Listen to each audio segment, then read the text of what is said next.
Hello and welcome to the latest update from the Met Office.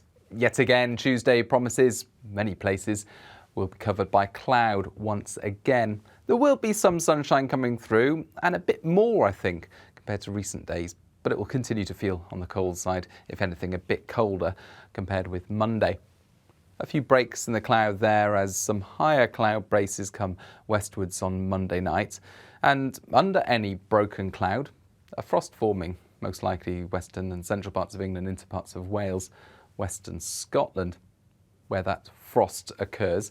Temperatures falling below freezing, -2 to -4 Celsius, sheltered parts of Wales, central England, -5 possible for Central Highlands, for example, where we get prolonged clear spells. Otherwise, under the cloud, we're looking at 3 to 4 Celsius generally as we start off Tuesday. And a grey start for most of us on Tuesday morning. But, like I say, there will be some cloud breaks around, and increasingly so, I think, through the day. And so better chance for central and western parts, perhaps a few eastern districts as well, western Scotland, for some sunshine. And in that sunshine, pleasant enough with light winds. But, of course, under the grey, gloomy skies, which we've seen so much of during recent days, not feeling quite so pleasant. Highs in the east of 4 to 6, 8 Celsius in the far southwest, still with a keen breeze coming in from the southeast. Into Tuesday night then, and more widely, cloud will break up, I think, and under those clear spells, a fairly widespread frost forming, so a chilly night to come. And I think that away from Northern Ireland, Wales and the southwest, temperatures, certainly away from towns and cities, dipping below freezing.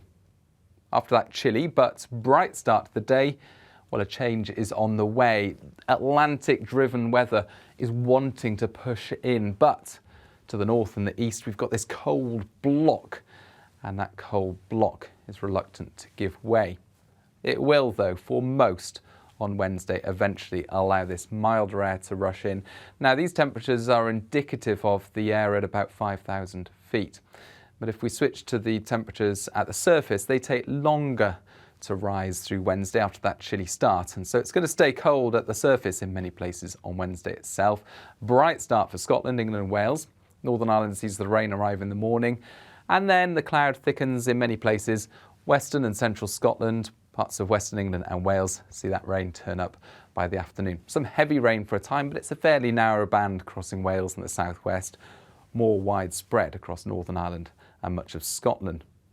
Staying drier further east, but that's where the cold air remains. Temperatures not much lower than the low single figures, whilst much milder air, you can see a contrast for West Wales and the southwest, and in between a band of rain. And so that always poses the risk of some ice as it falls over the higher ground of northern England as well as parts of Scotland, and perhaps some sleet and snow primarily above 300 metres across Scotland. And that theme, with the cold air to the north and the east, and milder, wetter, windier weather arriving from the southwest, really established itself for the rest of the week and into Christmas weekend itself. It's the position of that boundary between those two air masses that will change from day to day and is open to some doubt by the time we get to Christmas Day and Boxing Day. But more is explained in the full week ahead forecast, which of course you can find on our YouTube channel, Twitter and our Facebook page. Follow us on social media for all the very latest. Bye-bye.